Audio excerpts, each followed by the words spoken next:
হরে কৃষ্ণ। আগামী 21শে জুলাই শুভ কামিনী একাদশী।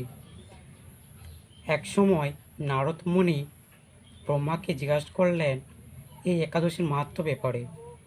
ব্রহ্মাজি স্বয়ং নিজে এই একাদশী ব্রত মাহাত্ম্য বললেন। এই একাদশী মাহাত্ম্য এতই প্রভাবশালী যে যে কোনো তীর্থের স্থান, যে কোনো বড় দান করার যে পুণ্য তার থেকেও অধিক। এই একাদশী দিনে যে ব্যক্তি ভগবানের ভক্তি করে ব্রত পালন করেন, সেবা করেন এবং ভগবানকে তুলসীপত্র নিবেদন করেন, তিনি সোনা রূপা দান করার সেই পুণ্যফল লাভ করেন।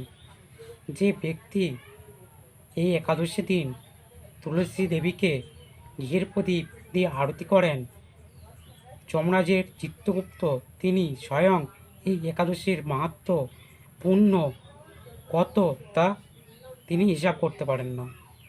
এই ব্রত অত্যন্ত প্রভাবশালী এবং সমস্ত পাপ বিনাশকারী, সমস্ত দোষ থেকে দূর করে।